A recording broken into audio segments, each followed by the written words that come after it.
Let's go, baby. The fucking Tampa Bay Bucs are in the goddamn Super Bowl. Can you believe it? Tom Brady, first year. I picked it at the beginning of the season. Yeah. Credit to Malcolm. He did pick Chiefs Bucs, had the Chiefs win in the Super Bowl. I also had the Chiefs winning, but I had them being the Seahawks. So credit to Malcolm for hitting the nail on the head there. But yeah, it's Super Bowl week. What are your feelings about the Super Bowl this week, Malcolm? So many storylines, so many things to go over. Yeah. So Andy Reid's a grudge match with Tom Brady. Brady going for his 7th ring, 10th appearance. Patrick Mahomes trying to dethrone Tom Brady. Yep. A lot going on. Gronk's back this year. I think he's the game changer. Yeah. Yeah, a lot of eyes are on Kelsey for this week. And it's interesting because I do think that Gronk's getting a little overshadowed, but another guy, I think, a tight end that could have a big game is Cameron Brate. See, with Gronk there, it kind of opens things up for Brate, and you're seeing him and Brady have this little bit of a connection. So I like him. I think he has a good matchup this weekend because I think the Chiefs have one of the worst linebacker cores in the NFL. So it'll be interesting to see what happens with that. But first things first. So let's talk about the game. So Chiefs come in as 3.5-point favorites. Which is probably expected. They truly lost one game this year. The other game they lost, Mahomes didn't play, and the one game they lost was kind of fluky. It was to the Raiders. They beat every good team they played this year, but they also beat the Bucs. The Bucs' last loss this season was a 27-24 loss in the same stadium against Tampa Bay or against the Chiefs. That was the Bucs' last loss, and I think that game got out of hand a little bit early with Tyreek Hill having 200-plus yards in the first quarter. And then the Bucs kind of locked in on defense. Brady started getting a little bit of a groove. And really, ever since that game, they've played offensively. They played in much better rhythm. The offensive line has been better. The defense is starting to come alive again. So I think we're going to see a different kind of game. But also, as a Bucs fan, I watch, every single game. That Chiefs game, it could have been a blowout for the Chiefs. There was a lot of times where they just missed some plays. Kelsey had a play to throw to Mahomes in the end zone. He just didn't throw it. Mahomes was standing wide open in the end zone on design play to throw to the quarterback, and Kelsey just double clutch. I don't know if he lost grip of the ball, so that should have been an easy touchdown for them. So it could have, it was a 3-point game at the end, but it could have been a little bit wider of a margin. You think they try that play again? They should, because it was wide the fuck open. So we'll see what I think it'll be a different game. I think there's going to be a lot more points than in the first meeting. I think that the over is 56, and I think it's going to go past that. So we'll start with that. So we're doing things a little different this week. For the standings for the season, Malcolm's in the lead. He has a lead over me by 1 and a lead over Tucker by 2. So this is Super Bowl here to settle the score for the season. So we're going to do things a little different. We're going to do who we like. We'll save that one for last. We're going to do over-under, and then we'll do 3 prop bets that we really like going into this game because, Super Bowl is all about betting these crazy props. So let's start with the prop bets. And me and Malcolm were just talking before we started recording, and I really like the 3 that you picked. So let's go over your 3 first. All right. So the first one you had was over 1.5 lead changes in the game. Yeah, I think that's a given. Yeah. I mean, you see somebody just running away with this thing? I don't think so. No. There's going to be halftime adjustment. Somebody's going to be up. I think there's going to be a lot of. I think Mahomes is going to throw a couple picks too. I was going to say I think the only now this is I'm saying speaking this into existence is probably not wise, but I don't see a Chiefs blowout. I don't see them winning by 30. I can see them getting ahead a little early and then the Bucs kind of just struggling to get back in the game, but I don't see this being a blowout.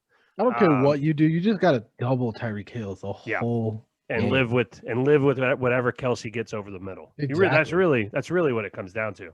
Because you can at least catch Kelsey. Yeah.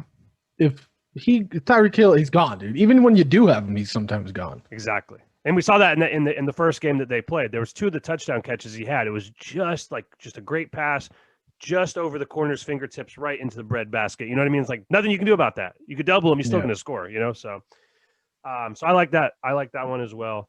And then you have no touchdown for the Bucs on their opening drive. So field goal, turnover, punt. I think they get the ball first, probably. Yeah, and then kick a field goal.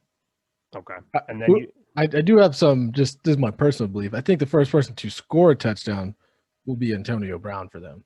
Ooh, all right, we're gonna go over that. We'll talk about that too. And then so just to touch up on this, Just your as a last, fuck you.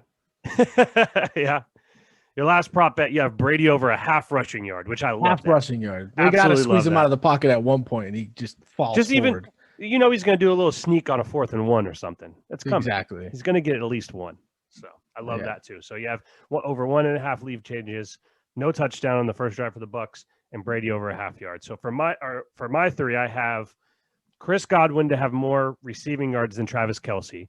I think that Kelce will have a good game. He's obviously, he's the best tight end in football. He's really taken that position to an elevated level this season. But I just think that Godwin, especially if the Chiefs are up, they're going to have to throw the ball. You can get 50, 60 yards like we saw in the Packers game on one play with Godwin. So I think that the focus is going to be on Mike Evans, and I think that Godwin is going to be the beneficiary like he's been all season. So I just like him to have more yards than Kelce. The other one I have is over. This one's a little crazy, but I have over 2 players attempting a pass in this game. I think that the prop is 2.5, so I think at least 3 players, either a backup quarterback comes in some kind of wonky situation, fake punt, quarterback or a wide receiver or running back throw the ball. Something. They're gonna have some tricks up their sleeve. The Bucs have not attempted. It's gonna happen. Yeah. Or if somebody goes down big. Yeah. The Bucs have not had a trick play where a running back or a wide receiver has thrown the ball that I can remember. We did do a fake punt earlier in the season though, where we threw the ball. But other than that, and then I had one other one that I totally forgot what it was. Oh, that the Bucs would get the ball first. That was my other one. The Bucs so far in the playoffs, every time they won the coin toss, they've received, and the Chiefs like to kick. So I think that regardless of who wins, I think the Bucs get the ball first. So, but maybe we see somebody switch it up. Maybe the Bucs, want that ball after halftime after that long break. That's got to be a little bit of a boost there. So maybe they do that. But that's what I got. I got the Bucs getting the ball first. Godwin to have more yards than Kelce and over 2 players to attempt to pass. And then Tucker has over 2.5 sacks for the Bucs defense, which I like that. Mahomes to throw an interception and Gronk to score a touchdown, which I like all of these. I like all 3 of mine. I like all 3 of yours. I like all 3 of his. So it's going to be crazy if all 9 of these happen. But I think the sacks for the Bucs one, I think that's a mandatory. You got to get pressure to Mahomes. You got to. If you want to have a chance in this game, I was thinking about that, and I think JPP, he was on that team that stopped Brady, and yep. I think he channels that energy and tells these guys what they got to do. Well, also you have Eric Fisher tore his Achilles in the last game against the Bills. That's a huge loss for them up the middle. And you have Vita Vea back for the Bucs. If they can get that pressure up the middle, because that's the thing. You can't chase Mahomes around. Even if you get pressure off the edge, if you don't hit him immediately, he can roll out and get 30 yards on a run, which we saw him do in the Super Bowl last year in a few times against that 49ers pass rush. Which I just want to speak on this real quickly. That game was bananas. I rewatched that game the other night. The Chiefs had no business winning that game. Mahomes was bad in that game until he wasn't. All of a sudden, he just turned it on, and they win by. I think they won by double digits. It's just they were losing by 10 in the fourth quarter, and just lights it up and wins the game. So I think that can happen this year in this Super Bowl too. If the Bucs get a lead, they got to keep going on offense. You can't take your foot off the gas with these guys. They can put up 21 points like that. So quick. Yeah. All right. So we have our prop bets in. Let's start with the over-under. So the over-under is 56 points. How do you feel about this? That's a tough one. The favorite is the under. Yeah, I'm gonna go with the under too. Okay. So historically, I read a book on gambling years ago, and you always take the over. You take the under. You always take the under. Guys come out a little, skittish. They're not used to in the bright Super Bowl? lights. Yeah, in the Super Bowl. They're not used to the bright lights. They play a little timid. Guys drop passes. Unusual things happen. Wonky turnovers. So you're supposed to take the under. But in the last 20 years, the over has hit 12 out of the 20 times. So it's 12 on the over, 8 under. So I just think this game, they've already played each other. They know what kind of schemes they're running. I just think there's going to be a lot of points. 56 feels low to me. So I'm going to go with the over. Tucker also has the under. So you guys both have the under. I'm taking the over. Some other interesting stats to look at for historical value. The last 20 years, the underdog is 13-7 in covering for the Super Bowl, and they've won 10 of those 13 straight up. So a lot of underdogs winning Super Bowls in the last 20 years. So let's get on that. Who do you like in this game? It's Tampa. Chiefs minus 3.5 is their spread. Even though I picked the Chiefs earlier in the season, I like Tampa. Yeah. Tucker also has the Bucs plus 3.5, and no shocker here. I'm taking the Bucs too. Same for me. I picked the Chiefs preseason. I just think the Bucs are they're on a different level. This offense right now, and they're not. That's the thing. They've been winning these games, and they haven't been playing their best. Like there's still some meat on the bone there. You got Evans dropping passes in that Packers game. Godwin dropped a pass. They just the running backs, they do enough, but they get through these holes and they just can't get to that second level. I think Ronald Jones 2 weeks off, getting him fully rested, I think is going to help. If that's the thing, if this game starts, because the Chiefs cannot stop the run.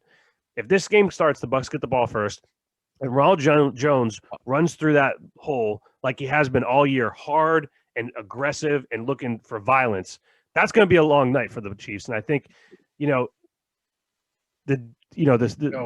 what they always say. What's up? Hold that thought. I got to get my charger for my computer. Fantastic. All right. So sorry, we had some technical difficulties there, the little dead laptop situation, but we're back. But yeah, I just think if the Bucs can, traditionally you want to keep the ball out of the hot, offense's hand, this high-powered offense. You want to just run the ball, milk the clock, and keep it out of their hands. It's not like that with the Chiefs. They can score quick. They don't need a lot of time, so they're a little bit of a different animal. But I'll say this. This sling it. Exactly. In closing, I'll say this. There's been a lot of talk. I was literally listening to this NFL draft expert on NFL Network yesterday. He said these words, if you'll believe it, that Patrick Mahomes is the closest thing that NFL has ever had to a god. Let's just relax a little bit with these Patrick Mahomes talks. He's fantastic. He's great. He's great. He's MVP. He's already won a Super Bowl. He's in his second Super Bowl back-to-back years. He's an incredible talent. He does stuff on the football field I've never seen before. But let's relax a little bit. He has Tyreek Hill, maybe definitely the fastest wide receiver in NFL history. You have Travis Kelce, one of two tight ends who may be the best two tight ends in football are playing in this Super Bowl. And then you have Andy Reid, who is maybe one of the greatest offensive minds in all football. So let's see what happens when those guys start, dropping off. Yes, I think I'm not taking anything away from him. I think he's fantastic. But you know who else is fantastic? The guy in this game that has 6 fucking Super Bowl rings. I think that guy's probably a little closer to being a god than the guy with 1.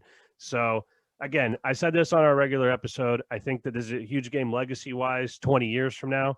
But really, it's about, right now. I think Brady's still playing at a high level. Mahomes obviously is playing as good as he has ever been, in his young career. But in closing, I'll say this. So if you look right above me right here, you see that? That's the Tampa Tribune from the day after the Bucs won the Super Bowl in 2002. There's John Gruden holding up the Lombardi, right? If you notice, there's a big blank space on this wall right here. So your boy will be in Tampa. And come Monday morning, I will have that Tampa Tribune. I'll get it framed, and it's going right there next to Gruden, Bruce Arians, and Tom Brady holding the Lombardi. So I'm excited, man. I'm going to be in Tampa for the Super Bowl. It sucks that. You know what I didn't think about either? What's that? Isn't Bruce Arians the one who gave Tyrann Mathieu his shot back? Yep. Tyrann Mathieu already talked about that. So he's probably going to know what he doesn't defend well or what he gets confused on. That's the thing. All right. I guess we can run a little long on this. It's the fucking Super Bowl, right? But the Mathieu thing, he's fantastic, but his strength is that he's a ball hawk, which also means that he takes a lot of risks. He gets beat deep a lot for a guy that's supposed to be like, and that's what I'm saying. Arians can elite safety know how to exploit that because you're like, he always likes to jump this route. Yeah, who's going to be able to fake him better than Brady? He did have a pick on Brady in the regular season game, but still, like you said, he loves jumping those routes. But how Brady does that double pump, or he just fakes it one way and goes the other way. So he does a great job using his eyes to move the safeties. And again, I think Matthew's fantastic, but I do think that he can be exposed a little bit, especially because I'm not sold on their defense whatsoever. They last year they got away with it because they played up in the playoffs last year. They really came alive. Haven't really seen that this year. I think the last game against the Bills, the defense played good, but I think that was more of the Bills just being the lights being too bright for them. Too The young. key on their defense is going to inexperienced. be if Frank Clark can get a couple of sacks and key him and Chris Jones are great, but that linebacking core, they're terrible. They can't stop the run. They can't get any pressure. And I think with Brady, you're going to want to blitz him, right? If you give him time back there with these speedy receivers, I mean, their secondary is vulnerable. I hope they blitz because Brady will shred him. Yeah. It ain't going to be like you're blitzing fucking Baker Mayfield. Yeah, exactly. Who made me a... Don't get me wrong. Out of the pocket to throw. That second half against the Packers, Brady kind of had some issues there. Some unlucky stuff. He also had a guy in his face. He threw a jump ball, a 50-50 ball that got intercepted. So, I mean, that's the big thing for me. I think the Bucs just have to play mistake-free, and I think they can win this game. Let's get a score prediction. Who do you like? What do you like for the score? Let's do... Now I'm rethinking that over-under. Yeah. I'm going to take the over this time. Okay, switching to the over. Yeah. 32-28 Tampa. 32-28 Tampa. I'm going 31-30 Tampa. I think the Bucs kick a field goal with no time left from the 5-yard line to win the game. Price is right me or something? No. But yeah, so thank you everybody for tuning in all season long. We actually enjoy doing this because we like to gamble. We like watching football. So this is fun for us. Gamble as we speak. Yeah, when we got on, Malcolm was like, if I look distracted, it's because I'm playing 2 separate hands of poker at the same time. So. Yeah. But yeah, so thank you guys for all the support. We'll definitely do this again next year. Next year, we'll try to plan it out better so we have more guests. We were supposed to have Cool Man on. He couldn't make it. He had a scheduling conflict. So not cool, man. Yeah, not cool, man. But we'll have him back on for something else. And now that we have this extra time in the week, we're gonna have to figure out a way to fill it with these special episodes. We'll have to get deep in the bag, try to figure out what we can do. So stay tuned on that. Follow us on Instagram and Twitter at @scam_podcast. Follow us on Twitch, @scam_podcast. We just made affiliate on Twitch, so congrats to us. And follow our YouTube channel. If you're listening to the broadcast, go to YouTube, 2 words, Scam Podcast. Should be the first thing that pops up. So anything else from you, Malcolm, before we head off into the Super Bowl? Got nothing. Going snowboarding tomorrow. Hopefully I don't kill myself. Well, and yeah, please don't pull a Sonny Bono. I'll put a damper on things. So we'll see you guys later. Go Bucs. And when we come back, like I said, that wall will be filled. So see ya.